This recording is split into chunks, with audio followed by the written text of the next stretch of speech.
Who's here, man? Let me know who's here. Hit that like button. We still needed that document. Okay, let me get to some comments. We still needed that documentary in history. We did not have one as detailed as this one about Diddy. And you know that they're going to change the narrative. We need to report on everyone. We need history because clearly these days folks rewrite it. And I agree. I agree about making sure that there is a place to go to find the information. Because people do try to muddy the waters and, like you said, create narratives and all that. So we definitely need that.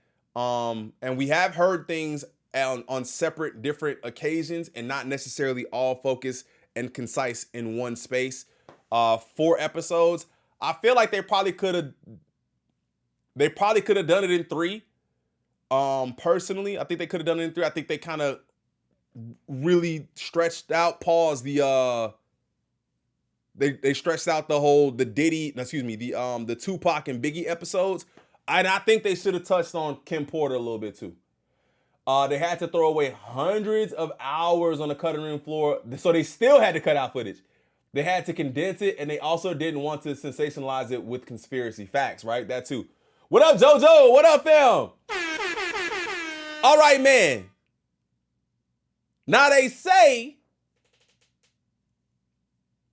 there could be some more Kendrick Lamar music happening here pretty soon. We got an article from Variety that we're gonna get into where Jack Antonoff, Mustard, and Sounwave talk about producing GNX, and apparently GNX was done a little while ago. Like, it wasn't as I guess as recent, but then when it was time to drop, it was time to drop. Like, they dropped that immediately. All right, so Kendrick Lamar began working on GNX almost immediately after Mr. Morale. When did Mr. Morale drop? Was that 2020? No, 2021, I think.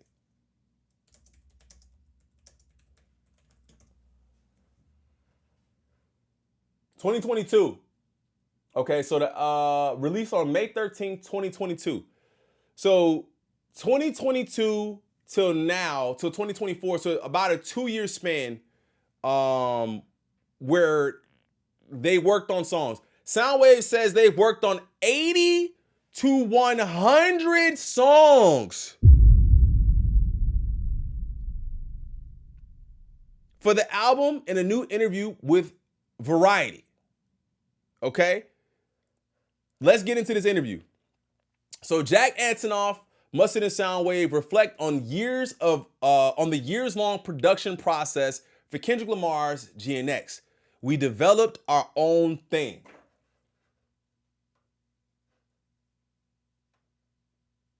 My bad, gang. I'm losing y'all over here. Got too much open. They had so much more stuff. The girl from Danity Kane and several others said so. We may get more music. I need to hear those songs ASAP, even if it's an untitled album. Listen, the trio has been collectively named Variety Hitmakers Producers of the Year. The musicians speak on how they approach crafting the massive hit records on Lamar's 6th album. So in November 2024, Kendrick Lamar's 6th album, GNX, arrived as big records often do these days, with little warning. That's another thing y'all finna stop doing too.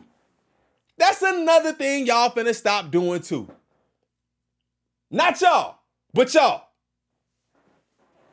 So I did a video about Drake dropping his snippet, but then not necessarily dropping the music, just dropping the snippet and not really, you know what I'm saying, teasing the music on streams, and then doing that whole snippet, what was it, like Monday or whatever, and then still not dropping the music. You understand? Somebody came in my comments talking about, but didn't Kendrick drop a snippet before he dropped GNX?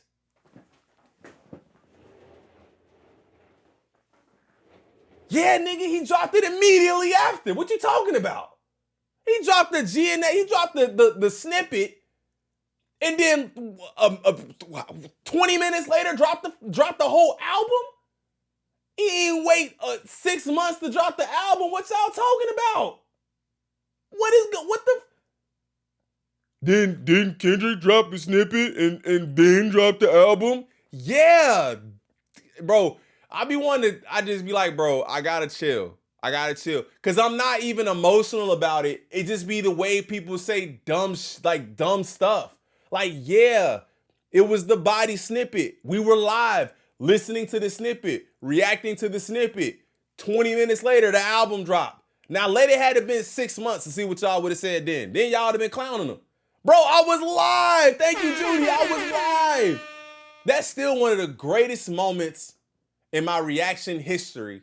And I haven't even been, you guys don't really even understand though. I've only been reacting for about a year, maybe a year and a half. My first reaction was might delete later. Like, think about that. My first reaction was might delete later. My computer froze up. I could not use my software anymore. I ended up using another software and said, F this, bro. I want to react to music. This is what I want to do. And that was it. That was day one.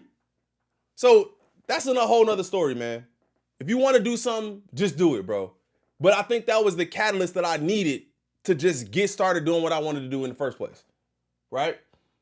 Bro, it was insane. Yeah, that was a wild day. I just rewatched that reaction last week. Let's go. Good morning. Oh, no, not good morning. Well, it is a good morning. It is a good morning. It was a good morning.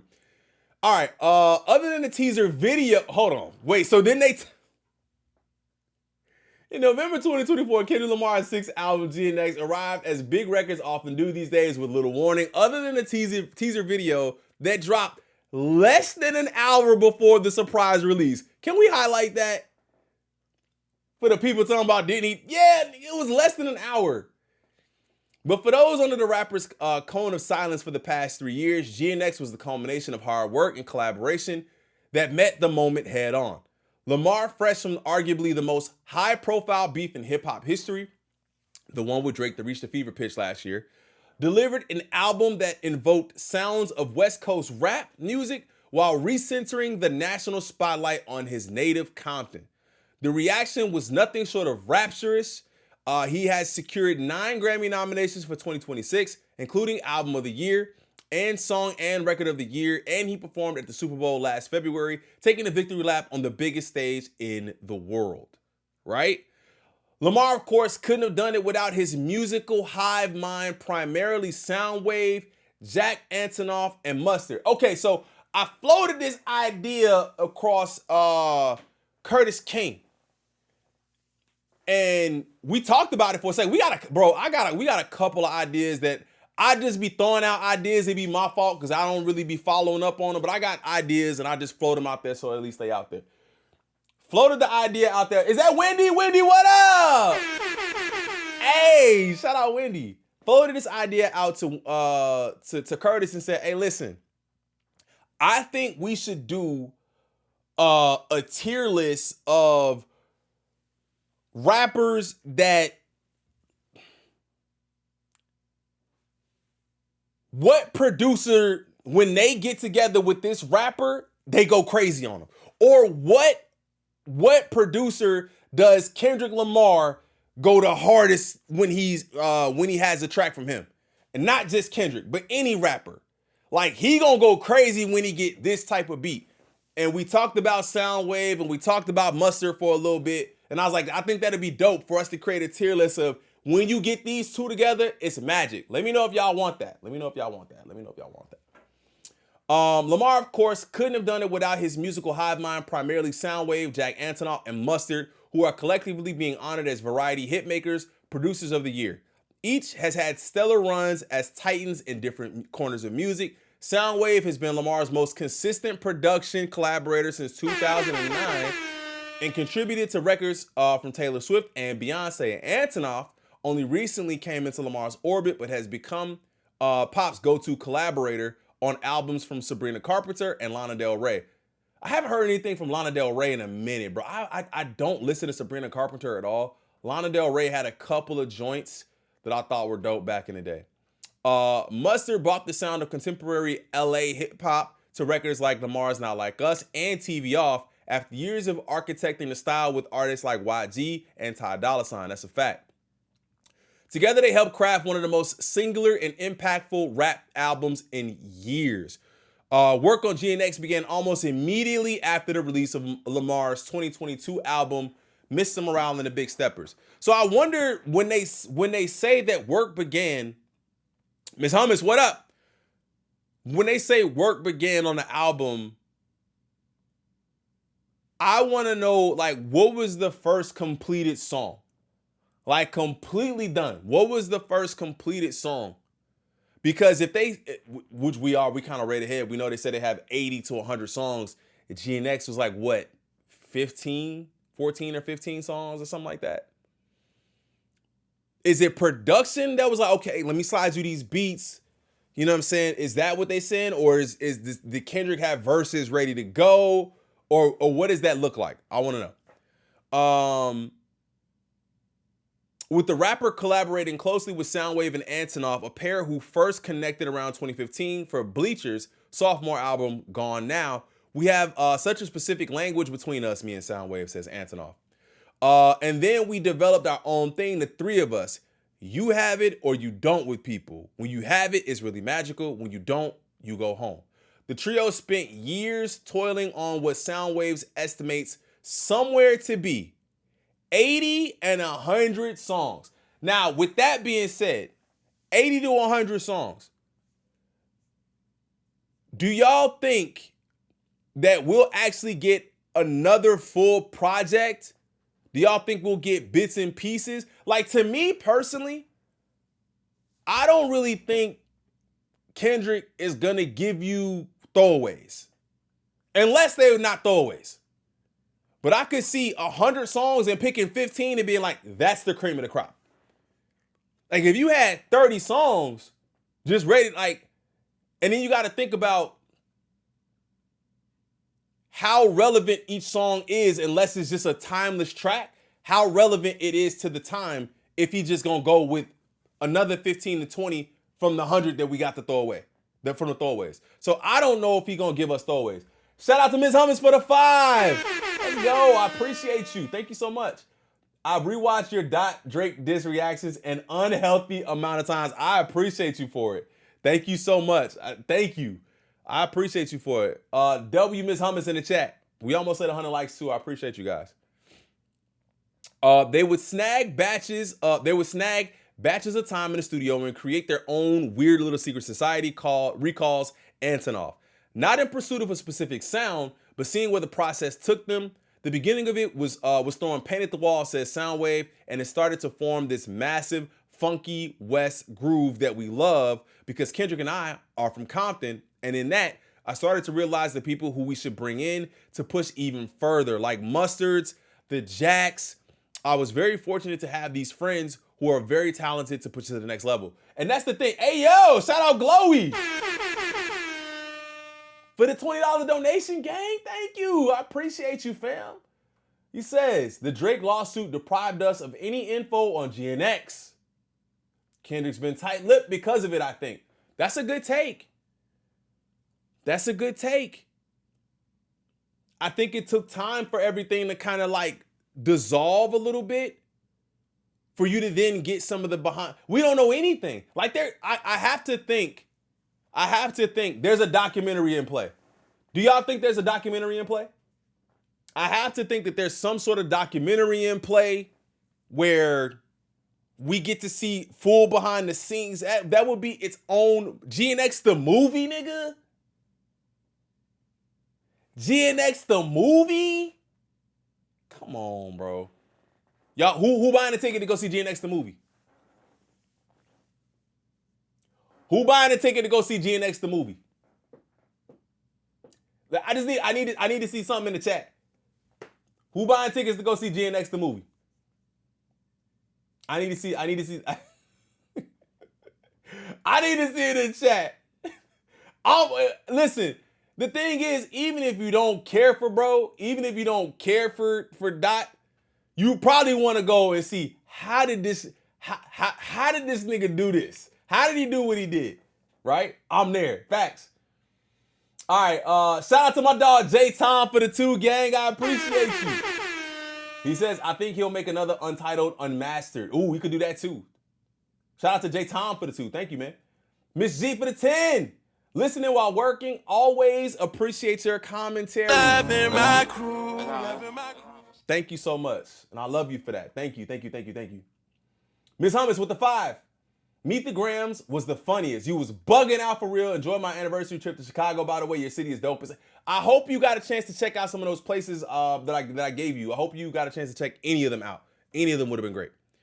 But that takes me to this, right? So we were talking about them being together in the studio and working together. It's got to be really dope to have maybe not necessarily like-minded people in the studio, but people who are equally talented, and you guys can bounce ideas off each other, or they can say, yo, you know what? I never really worked with anything like that. That's kind of fire. Let's add this. And I think that's why you end up getting these really dope projects, because it's not all people that just make the same type of sound. Like Mustard and Sounwave, okay, but like Mustard has a sound, right? They all sound unique in a sense. Along with Not Like Us, which dropped at the height of Lamar's contretemps. Whoa, I've never even heard of this word, bro. I'm using this. Contretemps. With Drake, 2 songs on GNX, Luther, featuring SZA, and TV Off, featuring Lefty Gunplay, became the biggest hits this year, according to Luminate. Not Like Us set the stage for the shape of the album, released to the surprise of Mustard after he'd been sending Lamar beats for years. I knew I couldn't send Kendrick normal beats, Mustard says. His instrumental that became the backbone for Lamar's Hey Now, for instance, had been passed over by Quavo and YG. Now, I could have heard YG on Hey Now for sure. Definitely could hear that. Black Alpha here? Black Alpha, what up? Shout out my dog. The Black Alpha in the building, man. Make sure y'all go check him out too. I could definitely see YG on that. Ty Dolla $ign cut an unreleased song over the beat. I was sending Kendrick all types of ish. Anything that I thought sounded like something that I've never made before, that's what I was going for, because Kendrick is different. Amid the swaths of ideas that Mustard would text Lamar directly were 2 instrumentals later combined to make TV Off, which went viral on the back of Lamar screaming Mustard's name at the beat switch. Mustard recalls creating the first half of the song in the same month that he produced Not Like Us. That's gotta be crazy, bro. But then also, you gotta think that he made those beats in the same month. Now, if you give that to another artist, maybe he doesn't do what Kendrick does to it, right? So that's why it's a good marriage, man. Like, I really do think that it's a good marriage. I definitely think you have to look at the artist who's putting lyrics on it. But then also you got to realize that I think that was just made specifically for him. Feel me? As with Not Like Us, he heard the completed TV Off for the first time with the rest of the world. I never asked Jack or Wave who put those 2 beats together, or Kendrick, he says. Sounwave says it was Lamar's idea. I care, but I don't care. That's got to be insane too, to send somebody beats and then just hear your shit on the radio going crazy. Just hear it on the radio going crazy, bro. Oh, it's because this screen is white. But it's got to be crazy to just do that and then, end up having these hits that you didn't really... You sent them off really not knowing what they was gonna be. Kendrick probably screamed Mustard as soon as he heard it, man, bro. And then you got to think, if Mustard didn't hear it to the when we heard it, what do you think he was doing when he heard that nigga say Mustard? Bro, I would have been going insane. I'd have been doing backflips and shit. The GNX magic happened in the studios where Lamar, Antonoff, and Sounwave collaborated, particularly for Luther, one of the biggest hits of 2025. The record is built around a sample of Luther Vandross and Cheryl Lynn's 1982 rendition of If This World Were Mine, a song that Lamar and Sounwave had wanted to flip since 2017's Damn. They've been wanting to flip this song since 2017, bro. Talk about sticking with an idea. Talk about writing shit down and going back to it. God. Luther came together as something of a groupthink exercise. Producer Rosalila, hopefully I'm saying that right, Sent the pack of beats, mine for a kick and a snare. Sounwave chopped up the sample. M-Tech replayed the chords on the piano. Ink came up with the melodies for SZA's part. It was a spiritual experience. It was a spiritual experience, says Sounwave, because of how everybody just fell in. Everything we added was just like the perfect missing piece to that record. Antonoff, for his part, densely laid in bits of guitar and mellotron to build out the world of Luther. If you really listen to the record, obviously Kendrick and SZA are right there, and the beat is right there, and the melody, he says, but there's all this stuff dancing around, like in between them. I wanted to go overboard with the presentation of how special it could be. I ended up sitting alone for a really long time and carving out all the little spaces. I think that's so fire, man. That's one of the pieces I really just love about music, is how you could just lose yourself in it. And if you're really good at making music and you have time and you're working with other great artists, bro, there has to be no better feeling in music to be able to just let go and make something incredible. The meticulous nature of GNX only intensified as the record sped towards completion. Antonoff recalls working on the final mixes as late as 4 in the morning, just hours before the album's release. So he said he was working on this at 4 a.m., hours before the album released.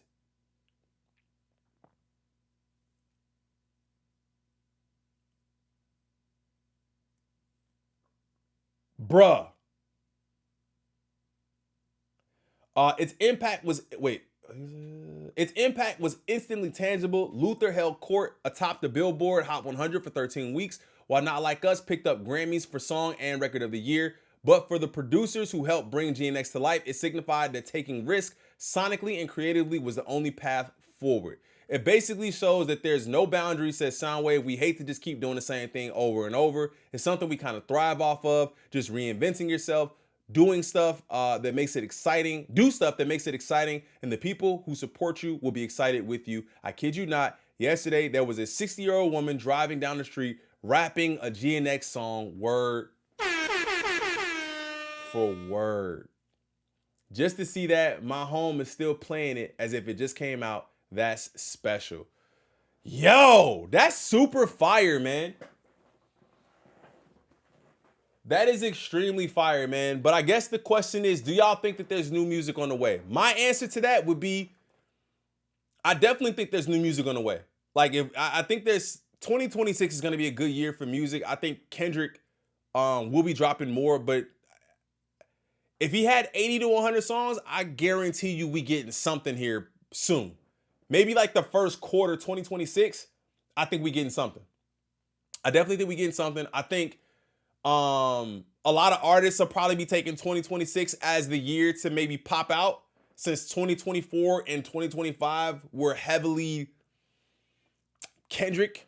You know what I'm saying? I definitely think that we're going to get some artists that are going to be popping out 2026. Like, this is my time to finally step up. I think he's waiting to step on Iceman. He could, but I don't, again, like, you know, one of the things that somebody said that I did think was true too, was I don't necessarily know if his entire thing is gonna be just stepping on Drake. Feel me? Right? Like, I don't know if that's gonna be his career going forward. Is anytime he do something, I'm gonna do something. At some point, I think they're gonna want to separate. Like, I know Drake already wants to separate, and I don't think Kendrick is trying to, but you know what I'm saying? I think that people around Dot been posting too many subliminal messages that he will. Yeah, people, I've been seeing that too. So let me know what y'all think about that in the comments. All right, we lagging a little bit. My bad. Why we getting encoder overload? Okay, just a little bit. I think he's over Drake. Cole is up next. Yeah, I think he over Drake at this point. I think it might be over Drake. All right.